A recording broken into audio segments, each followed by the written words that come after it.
Ladies and gentlemen, boys and girls, welcome back to Hollywood After Dark. It is Sunday, June 29th, 2025. Today we're going to be talking about Mark Hamill bringing up The Last Jedi, finally kind of acknowledging that the whole thing was crap. Not only that, folks, but we've got Spielberg not retiring, and Superman stuck in the Silver Age, and that could backfire immensely. Hollywood After Dark, let's fucking go.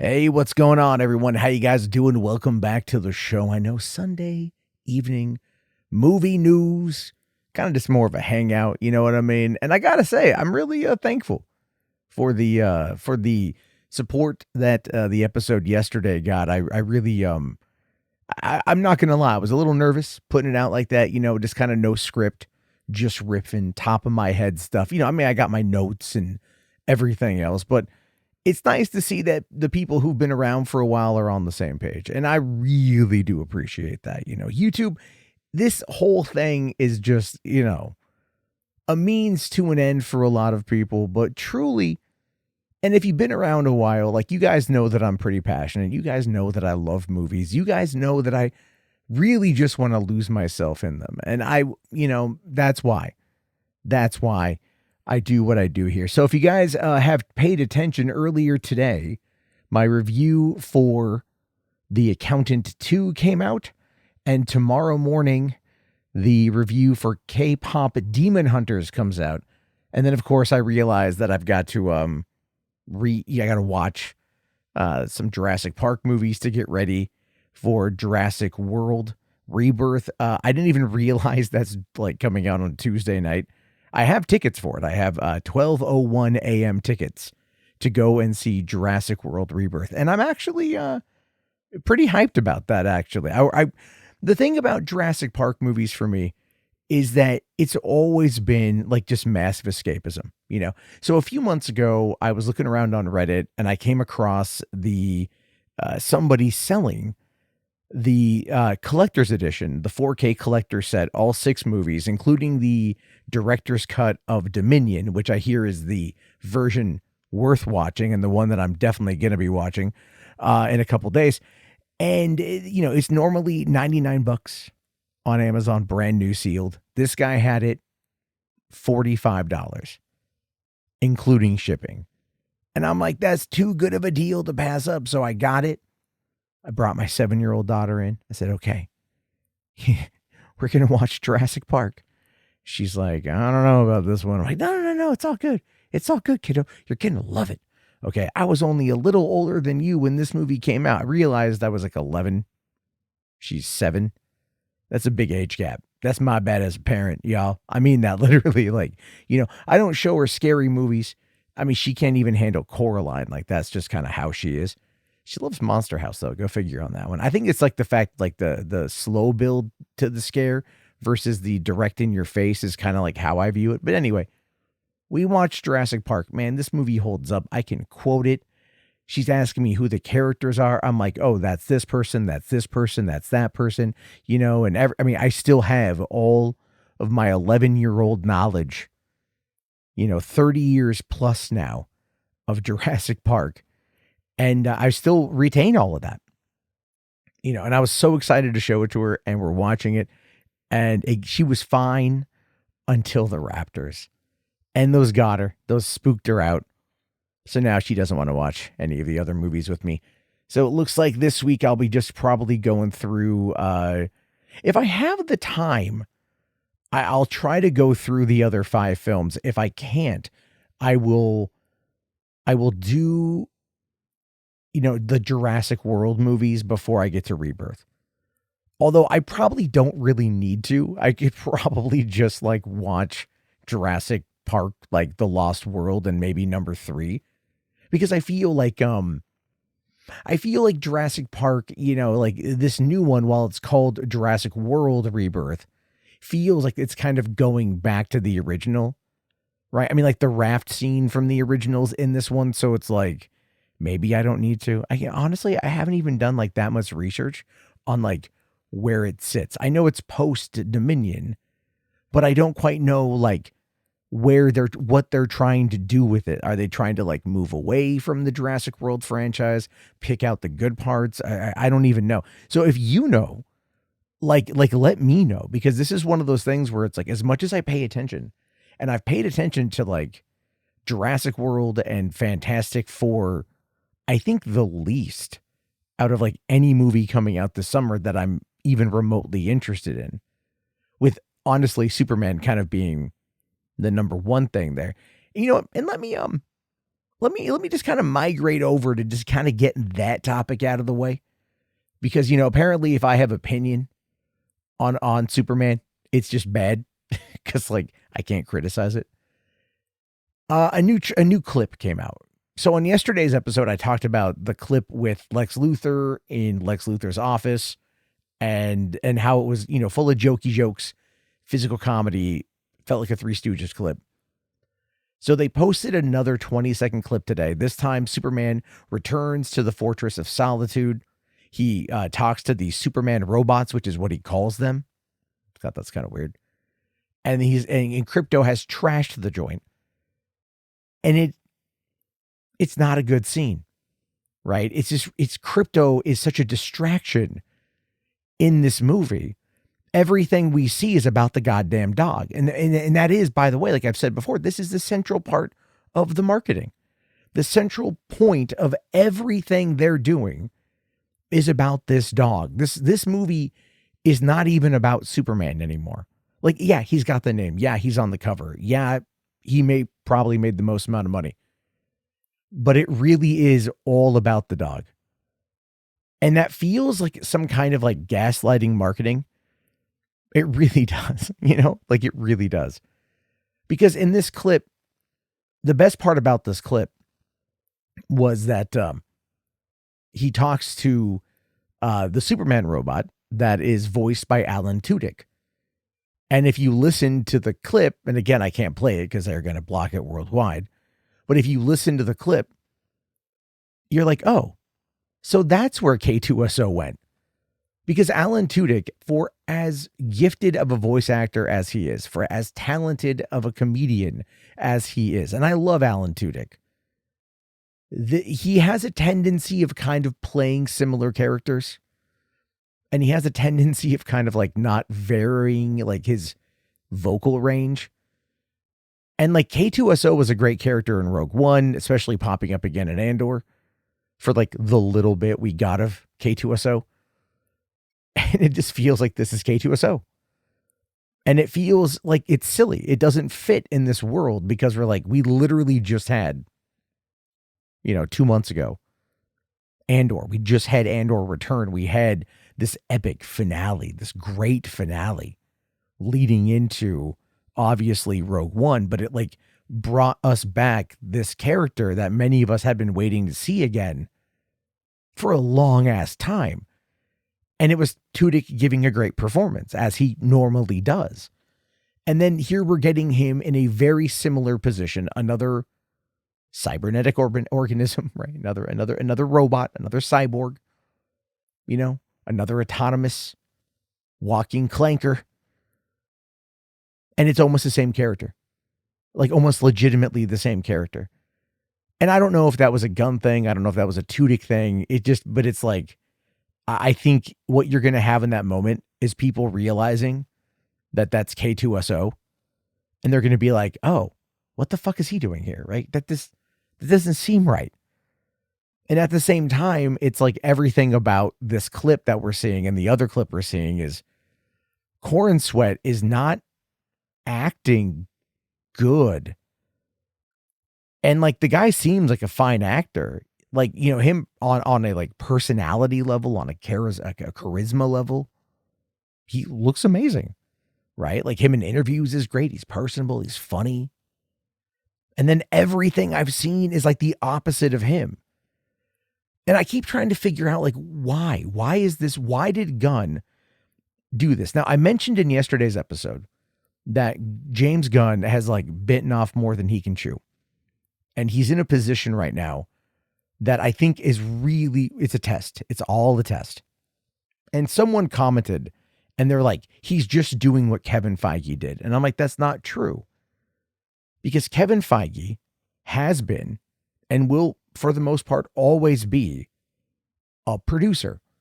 Now, that doesn't mean he's not a creative. And it doesn't mean that he doesn't understand the process of filmmaking. And it doesn't mean that Kevin Feige couldn't direct a competent film. But for the last 20 years, he has been in charge of the Marvel Cinematic Universe. Before then, he worked with Fox, right? And he and Sony on Spider-Man and Fox on the X-Men, and he was Marvel's go-to guy. So that's why he's in the position that he's in. But this is one that he's had now for coming up on the better part of 3 decades. James Gunn started 3 decades ago writing for Troma, writing Tromeo and Juliet. They're not the same. And there's nothing wrong with that. There's nothing inherently wrong with that.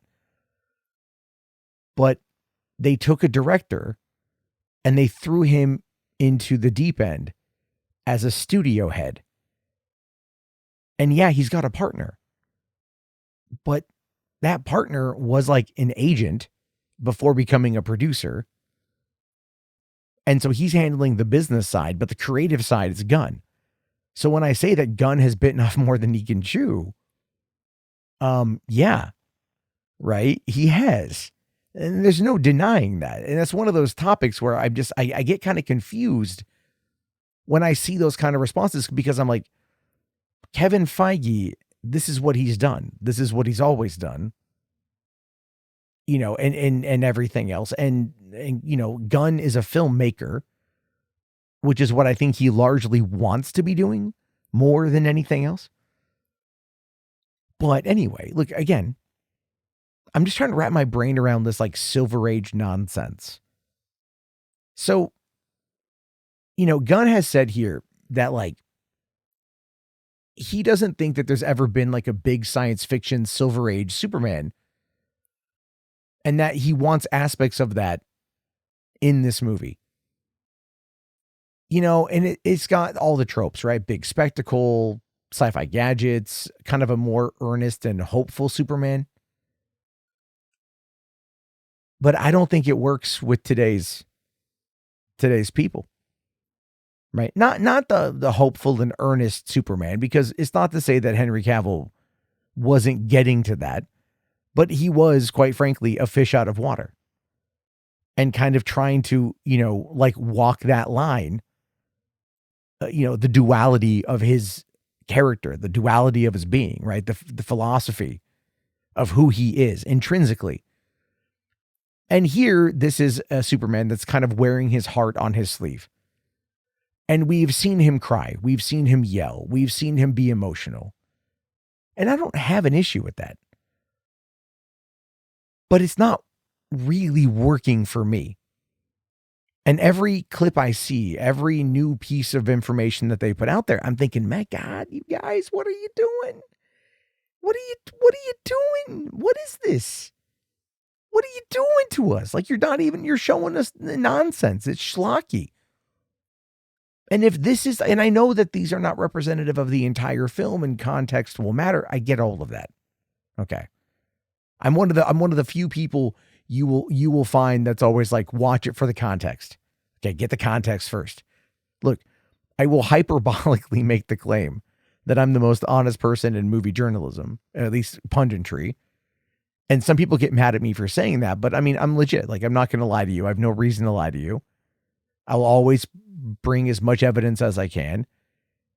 And I'll always tell you exactly how I feel and why I feel how I feel. And I'm always up for the debate and for the conversation, obviously. But this is one of those things where, like, the Silver Age, which was put out through the 1950s to the early 1970s, is the type of comic James Gunn read as a child.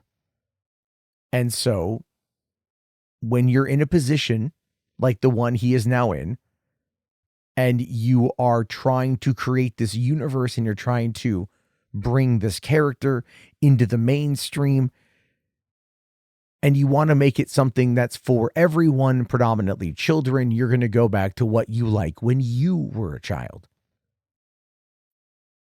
James Gunn is 58 years old, meaning that when he was a child, it was the early 1970s, late 1960s, early 1970s. So these are the comics he was reading. This is what he grew up with. And this is what he's trying to give to people, is what he grew up with. Now, I've talked about this before with like boomer mentality, how boomers want to go back to this world that never existed, the Leave It to Beaver world. And this is one of those scenarios where it's quite literally like the same thing. This is why I think Gunn is nervous. I think he's really nervous. This is him out of his element, biting off more than he can chew, swimming in the deep end without a life preserver, like at all. And whether this film swims or sinks, all of it, and I mean all of it, rides on his shoulders. And it does that because he has put himself in that position. Now, with Guardians and Marvel, Kevin Feige was the guy. You know, he was the sword and he was the shield. And he was the one who would protect the filmmakers. Gunn doesn't have that here. And that's why when they put out these clips and they're not good, and then you see people say, hey, this isn't really that good. And the response is, well, you're just a Snyder bro, or you're just a Snyder cultist, or something along those lines. I'm like, this is where you start getting into that toxic side of the fandom, right? And it's predominantly like on Reddit and Twitter, where some people just live their entire life on Twitter, and it's rotting their brain, like just rotting their brain. I can't say that I know what the general audience is going to think of this movie. The vibe coming out of the people who saw it early is that it's really good. But remember, The Flash kind of had similar things. We'll know more in like a few days, a little over a week, when we all get to go to the early screening. And when that happens, you know what? Then you're going to hear a lot of opinions, and you're going to hear a lot of spoilers. And this next week, there will probably be a fair amount of things that are coming on out. What I am most interested in is whether or not Superman will, if the leaks for Superman were real. I've only perused them. Like, I haven't stopped and actually like read through them, because I don't really, if they are real, I don't want all of them.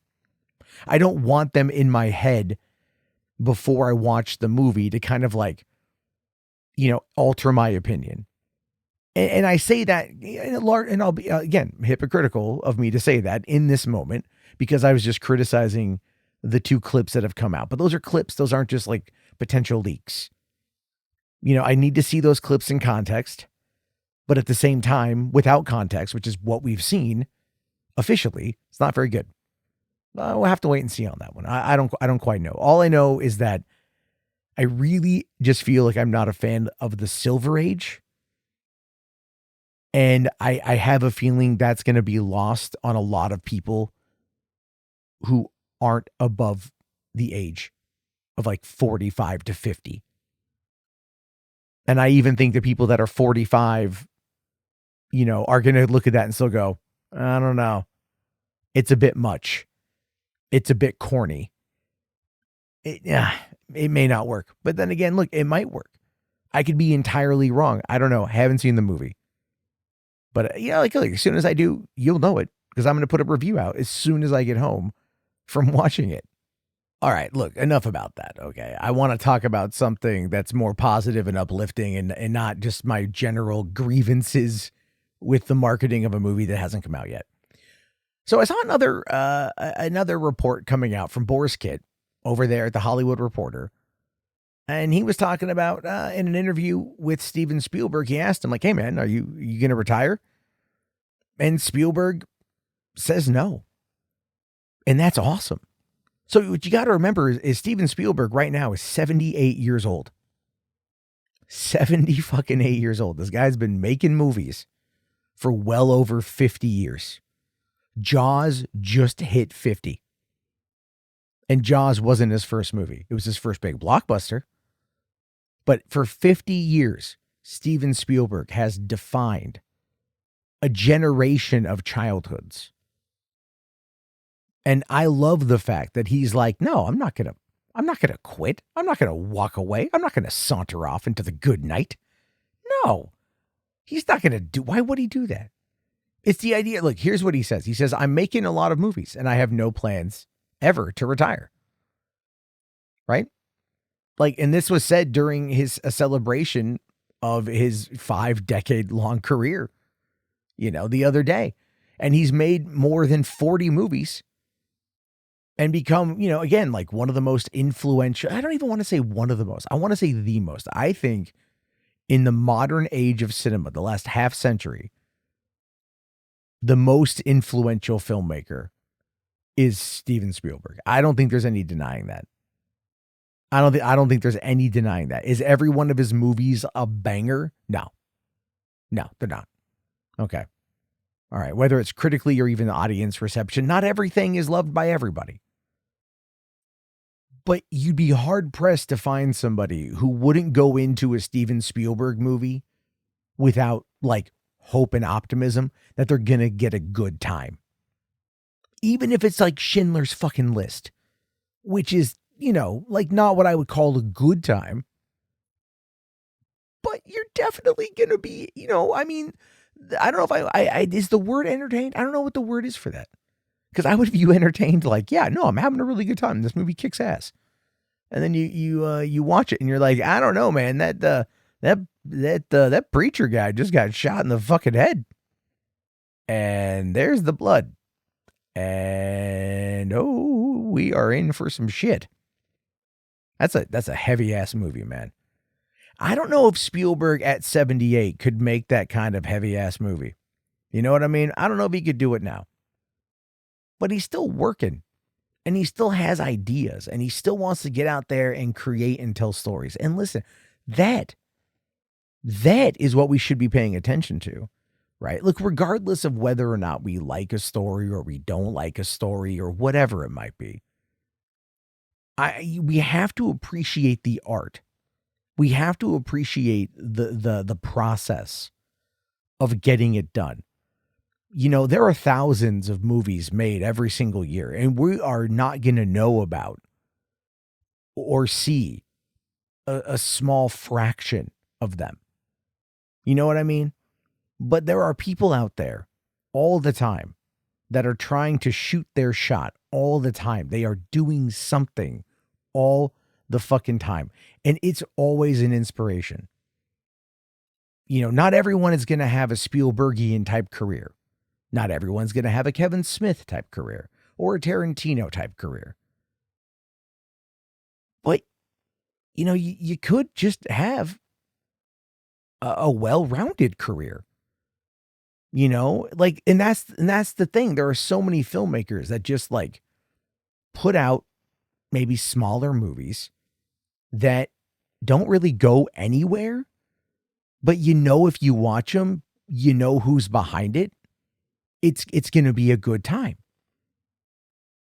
And I feel like that's probably one of the biggest problems we have right now is that there are so many movies to watch. You realistically cannot watch them all, right? Like I'm in the same boat, It's like, so one of the things I'm doing in this whole reorientation of my online life as I'm building out stories and everything else is I am, watching more movies and I am talking about more movies and I am looking for smaller, more obscure films. Like I need to do a review of The Ugly Stepsister. It's one of my favorite films this year. The Surfer was really good. Tinier films, these small, more intimate movies can really do a lot to kind of tell us these great stories, maybe even more so than what we're getting out of, the big blockbuster cinema. And maybe that is one of the reasons why big blockbuster cinema is kind of starting to die. theaters are starting. They're not starting. They are. They are in that final death spiral. And no matter how much you don't like it, and I don't like it, there is no denying that things aren't good. You know what I mean? Like there's no denying any of that. And instead of trying to make, tickets cheaper or have fewer previews, they're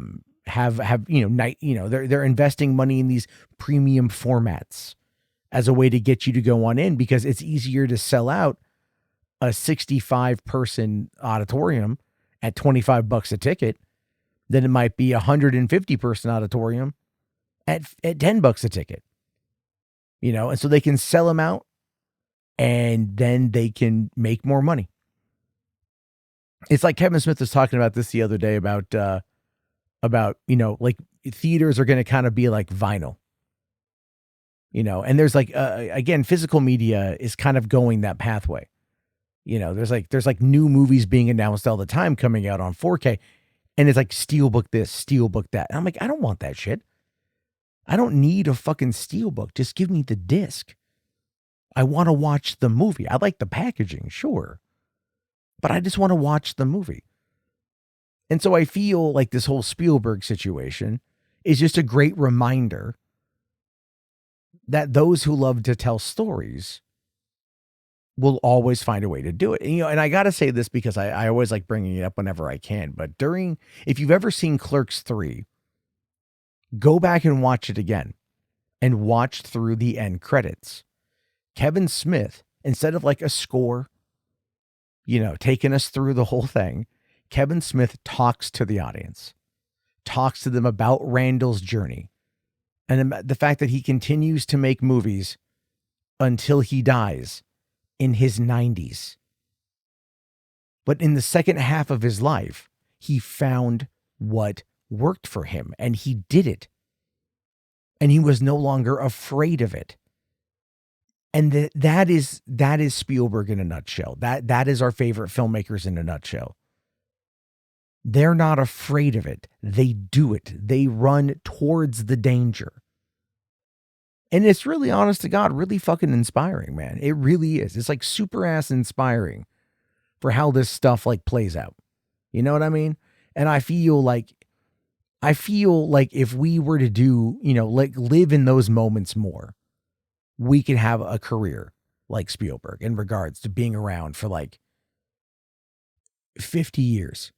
And he even has a movie coming out next year, 2026. But then again, he hasn't done anything in a while, and he hasn't done, like fucking Tintin 2. I know he did Tintin 1, and Peter Jackson was supposed to do Tintin 2, with Edgar Wright potentially doing Tintin 3. Who do I have to yell at to get a goddamn Tintin movie? Okay, well, actually, here's the thing with that. In case you didn't know that, the Hergé Tintin comic, that iteration of the character entered the public domain earlier this year. And so, with AI being a thing, if I was going to tackle any kind of project, I would do a Tintin story. Cause I was looking at, the Adventures of Tintin movie that came out back in 2011 the other day. I was watching a clip of it and I was like, God damn, this movie's good. Spielberg, he knocked it out the damn park, but like nobody wanted to see it. Nobody gets it. Right?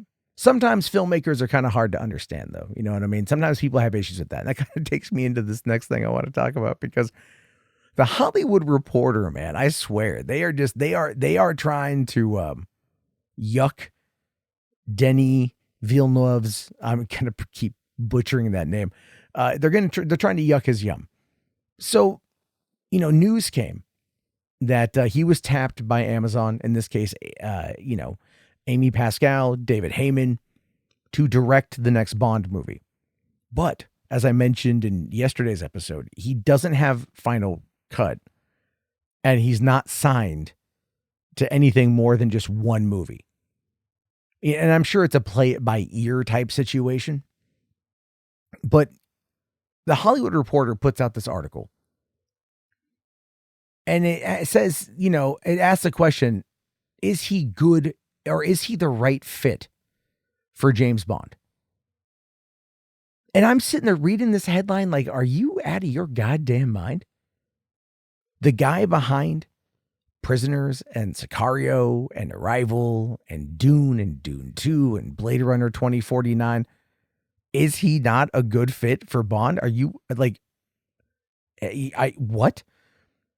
But the reason why this guy says this, and he does acknowledge the talent that Denis has. He says here, and this is literally his entire argument was, the French Canadian doesn't have a sense of humor. I would like to point out that this man is saying that a Canadian, I don't care that he's French, but a Canadian does not have a sense of fucking humor. My good sir, I, Matthew Jarbo, am a first generation Canadian American. My mama was born in Ontario, in Canada.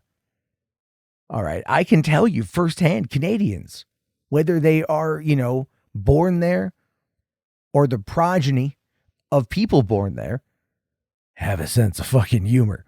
All right. I feel like, but this guy takes his shit seriously. And it's like, again, like when you're saying like, you don't think that this guy may not be a good fit because you think that he doesn't have a sense of humor. Bond really only had a sense of humor, like a true sense of humor. Like he's always kind of had it, right? But really it wasn't like until the Roger Moore era where we got the goofier shit from the 70s. Timothy Dalton was kind of like the Batman Begins of James Bond. Pierce Brosnan, on the other hand, yes, there was some humor. He had a good chemistry with Q. And he had a good chemistry with John Cleese when he took over.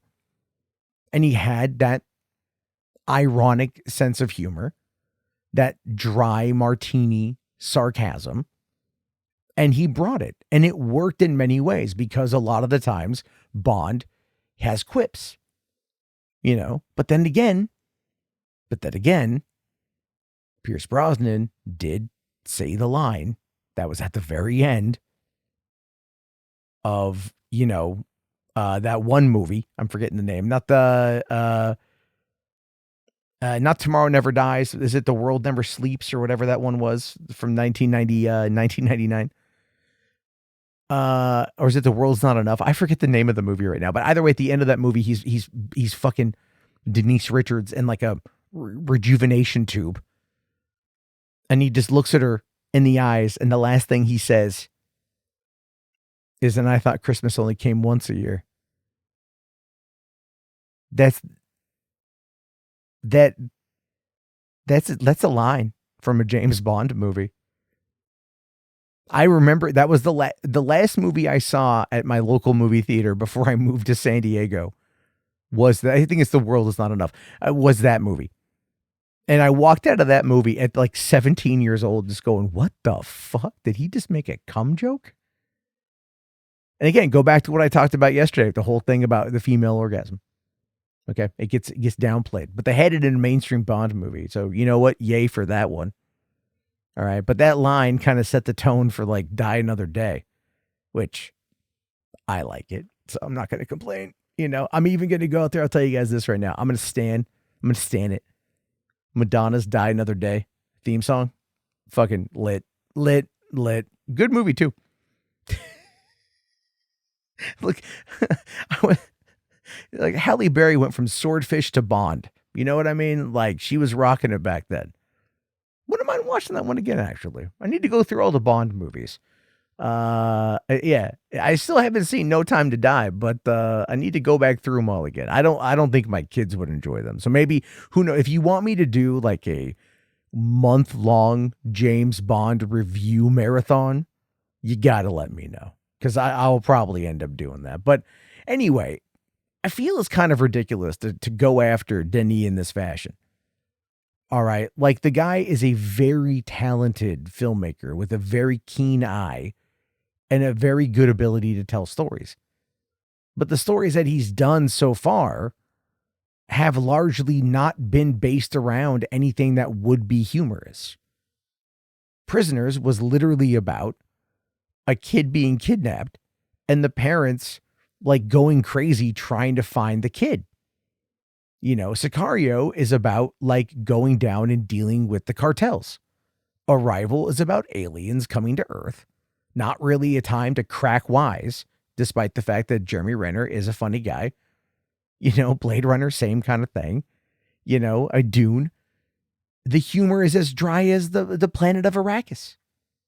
Obviously, this is not the kind of stuff that he does, but it doesn't mean that he can't find the way to do it. Like I said, this gentleman is trying to say that a Canadian does not have a sense of humor. That is the funniest joke I've heard all year. So stupid. So stupid. Anyway, I feel like, you know, look, they probably want to take Bond to like a prestige place. You know, they probably look here's probably what's going to happen. Okay. They're going to get Denis to do the first one to set the stage. And then most likely Christopher Nolan will come on in to handle the mid movie or the next movie, which is probably not going to be connected, or the third movie, right? They're going to get Nolan at some point in time. They just can't get him right now because he's working on stuff. Even though Denis is shooting Dune Messiah, which comes out at the end of next year, up against like Avatar or no, not Avatar, Doomsday. And then, so he's probably not even going to get to Bond until 2027. And we're not even going to see it till 2028. You know what I mean? So it's like a long time down the road for this kind of stuff to happen.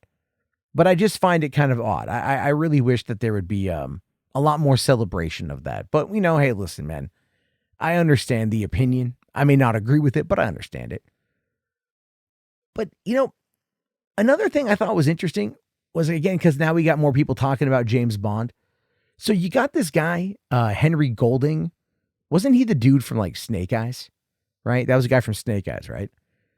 Was talking about, he was asked if he would want to play James Bond. Because right now you've got this idea of like, oh, who does Amazon want to play James Bond? It's probably going to be like a late 20s, early 30s white British guy. Yeah, it's pretty fair, right? That's pretty fair to say. But Henry Golding was talking about it, and he says that it's every actor's kind of nightmare, saying here that the overhanging cultural pressure that comes from stepping into the shoes of 007.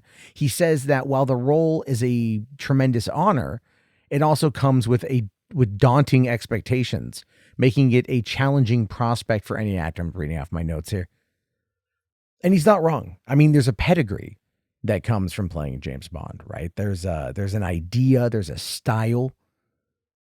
You know, you're not just representing a brand of film, you're literally representing a cultural icon. One that is going to be talked about for years and decades to come. You know what I mean? Like in the Bond fandom, they still talk about like Sean Connery films. You know, people still try to find a way to argue that Never Say Never Again was a Bond film. I mean, it was, but it wasn't. It's a whole thing with the rights issues. But yeah, I mean, you know, okay, that's what I'm talking about here. Bond is Bond, and I don't think they're going to alter Bond too much, to be fair.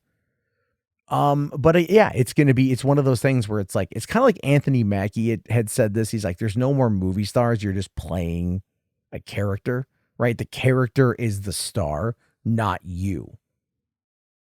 And that is a thing he said many years ago. And he's completely correct about. Bond is in the same category. Bond is the star. The actor that is playing Bond is the actor that's playing Bond. But we also talk about it from the perspective of like, you know, which era, right? Connery, Moore, Dalton, Brosnan, you know, Craig, but not that George Lazenby. Getting that one movie. Silly George. Should have done more. Should have done better. I just feel like, you know, when you think about the character it's one of those scenarios where, it's intimidating. And I feel that's kind of what Henry Golding is getting at. And I feel like, there are some actors that will take roles, not understanding, how people are going to react to it. Look at the Harry Potter television series. That's okay. You know what I mean? It's like, we'll see what happens with that. I'm like not holding my breath on it, but at the same time, I'm cautiously optimistic, I guess. So one of the things I thought was interesting, speaking of like just kind of crazy shit in regards to Bond, I came across this other article I just want to touch upon. MovieWeb decided to take the Bond hype and go to ChatGPT and ask ChatGPT to write the next James Bond script. Look, man, I do a lot with AI. I use it to like help with articles and help with research and help with my short stories and everything else. There are good things it's good for, and there are bad things that it's good for. And asking it to come up with a story about James Bond is not necessarily one that I would say, is maybe something you want to do. You know what I'm saying? Because this article over here, written by a guy named Anthony Lund, decided to throw to throw some information into a Bond movie. And here's what he got. He got a Bond film titled Bond Redacted, which features a cold open, a pre-007 Bond, and a mission gone wrong in a dark, dreary setting reminiscent of Children of Men. So some kind of, I guess, war-torn country, right? I don't quite know. It includes a collaboration between Billie Eilish and Hans Zimmer for the theme song, similar to No Time to Die. The AI bot suggested casting Emily Watson as M and Naomi Harris as Moneypenny, despite Moneypenny already having played by Naomi Harris in 3 of the Daniel Craig films. The main villain is a guy named Felix Greaves, a rogue MI6 agent similar to Alec Trevelyan from GoldenEye. But the plot of the movie, it seems interesting enough because it involves Bond being framed for something he didn't do, which we've seen before, traveling to visually stunning locations with a female agent, which we've seen before, ultimately defeating the agent and being welcomed back into MI6 as a hero. Oh my God, it's like every Bond film, right? Bond does something, villain does something that kind of puts Bond in a bad light. Bond has to then kind of go rogue, fight the villain, bang the girl, and then, get back in, because that's what he does. He's a blunt instrument. But according to this, the third act of the AI-generated plot is unclear, with references to an experimental identity cloak and Bond considering becoming the villain. It's so weird. The AI bot's plot lacks coherence and originality, suggesting that human writers are still essential for creating compelling movie scripts. Now, here's the thing with this guy. To be fair, I always get called out for using that, but to be fair, AI, when you're using it to iterate, it really does depend on like what you put in is what you get out. And you got to remember that, right? What you put in is what you get out. And so if you are in a position where you're just like, write me a script for a James Bond movie, and that's all you put in, that's all you're going to get out. Okay. Because even in the article here, the author says, we encourage an AI chatbot to let us know everything about the next James Bond movie, giving it a chance to live up to its potential. Right? No, they went in there, they just asked it a basic prompt, and they got back something that was, pretty shitty, which is to be explained. It's to be expected. It's going to be shitty because they're not actively engaging with it in the way that it's designed to. Okay, so I kind of went a little bit, I don't want to say off script because this is all kind of a ramble, but I went over to ChatGPT and here's what I told it. I said, pretend you are a prolific spy thriller writer who has been tasked with writing the next great James Bond movie. What's it about? Give me a quick summary of who Bond is up against, the femme fatale, and the adventure for 007 to embark on, right? It's a simple prompt, but it's definitely like something that is more direct and more, like kind of pointed rather than what I'm assuming the writer for MovieWeb did. Because just as a quick aside, I have to say this, MovieWeb is a subsidiary of Valnet, and I've talked about Valnet before. They're content mill farms, so they don't care what they talk about. They're just gonna kind of talk about whatever. But here's what I was able to put together. Title: James Bond, Eclipse Protocol. Tone: gritty, global, and mythic, with a grounded sense of dread about the future. Ooh, intriguing. Okay, I'm going to read this to you, so here we go. The world teeters on the edge of an invisible war. MI6 uncovers whispers of a rogue AI system, Eclipse. Once developed by the Five Eyes Intelligence Alliance as a predictive surveillance tool, now commandeered and repurposed by a mysterious technocratic syndicate known only as Kairos. Their plan: trigger a global blackout of digital infrastructure, forcing a reset of the world's power structures and erasing decades of secrets, debts, and identities in one synchronized strike. Bond's mission: track the origin of Eclipse, trace the key players funding Kairos, and prevent a global technological collapse. But this is no brute force operation. This time, Bond is outgunned, outmatched, and playing in a world where loyalty is bought in cryptocurrency and assassinations are crowdsourced. I'm not going to lie, that's actually pretty fucking good. For a summary, for a one-off summary. I love the idea of the end there, right? Like, loyalty is bought in cryptocurrency and assassinations are crowdsourced. That's fucking interesting. Not to say that we haven't ever seen that before. There was that Black Mirror episode, right? Where it's like the people on Twitter would pick the victim and then they would die, and it was like they were kind of like picking it unwittingly, not knowing what it was going to do. But that's actually pretty fucking based. I got to admit, I like that. I like that. So you know what? Listen, here's the moral of the story. The point of the story is that you can absolutely have a situation where AI can come help you write something if you know what you're doing. Okay. Now, speaking of people who don't know what they're doing, let's end the show by talking about Mark Hamill. No, he knows what he's doing. Okay. And Mark, I trust. I'm talking about Rian Johnson. I'm talking about The Last Jedi. It's been almost 8 years since the movie came out, and we're still talking about this movie.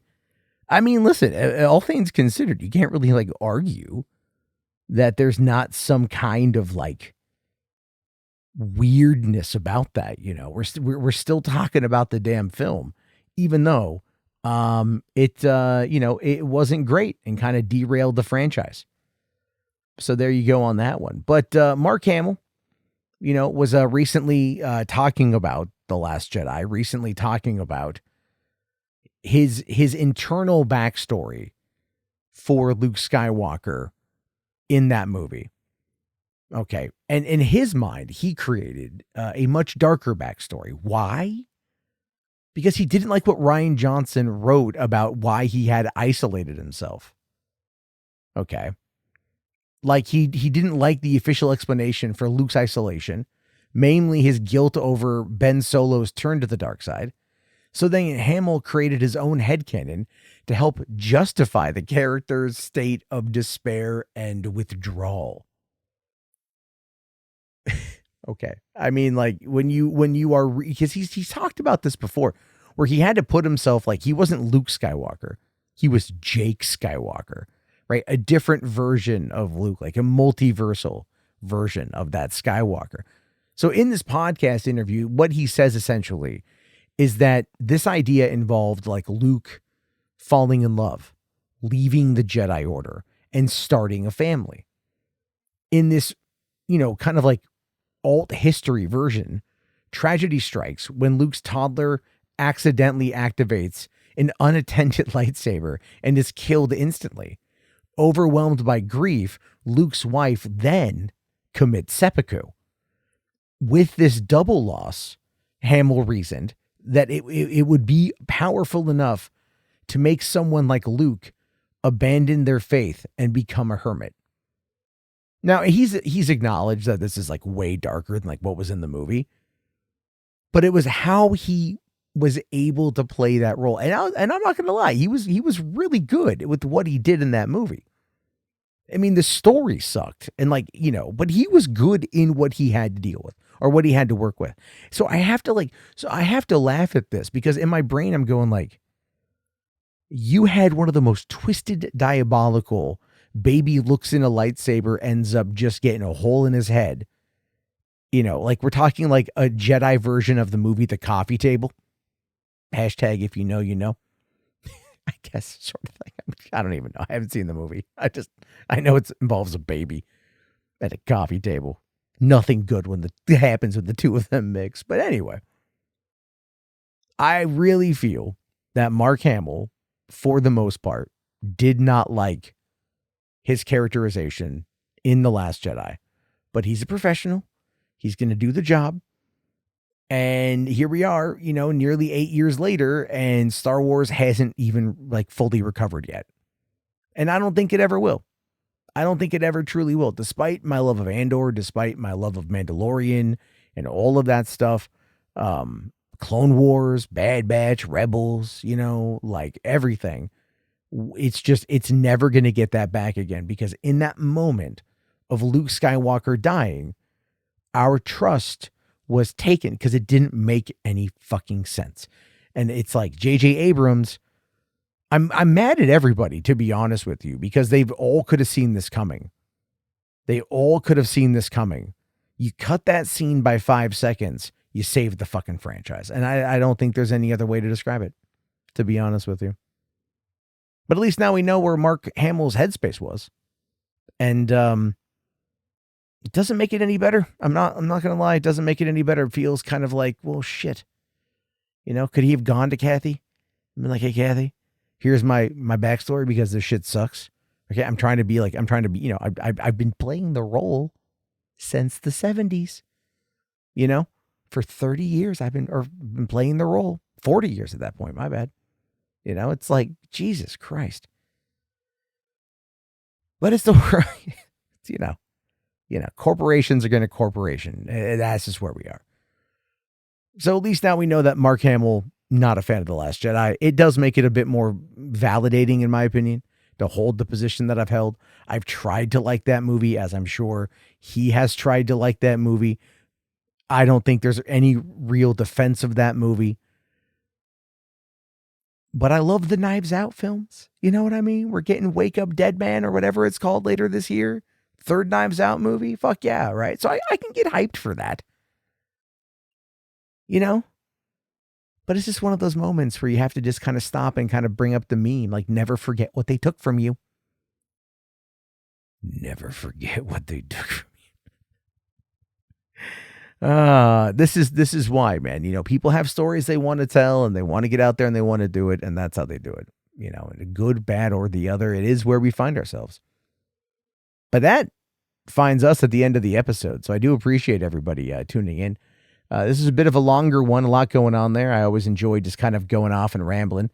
You guys can, get your own thoughts in by joining the Discord. You can just take a snapshot here of this QR code, gets you right there. Or if you want to call and leave a voicemail, I'm going to make a better graphic. This one sucks, but there we go. 323-400-4956. That, of course, is 323-400-4956. My name is, of course, Matt Jarbo. I'll be back on tomorrow. If there's news to talk about, have yourself a great day, everybody. Please check out the movie reviews. Leave a like here, and I will talk to you all later. Have yourself a good one, and peace the hell out.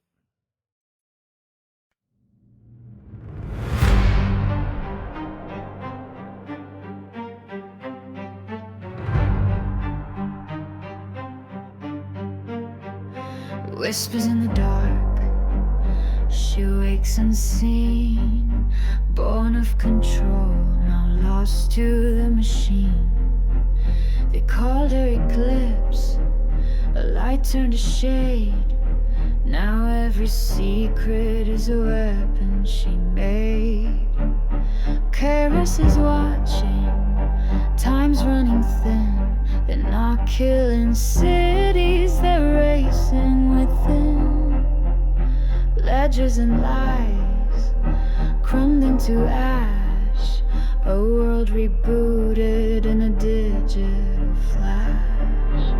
The blackout begins, a silence so loud. Ghosts without names, lost in the cloud. He walks through the fire, alone in the stream, hunting the phantom, chasing the dream. Eclipse is rising, a cold-colored flame. He's playing for keeps in a vanishing game.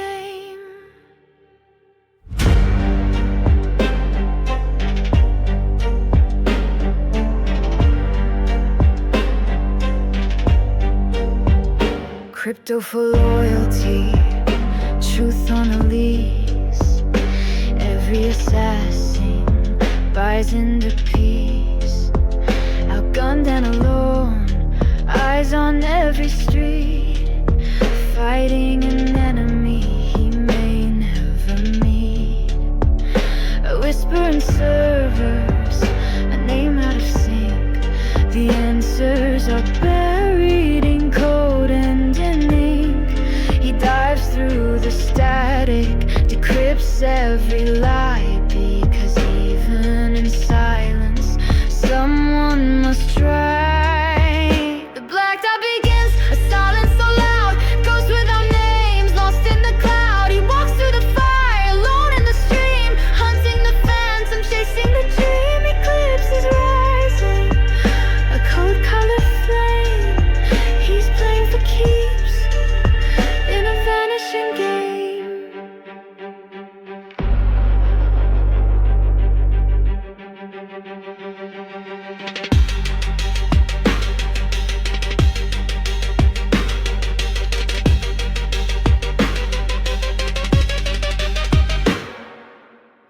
No bullets can stop what they can't even see.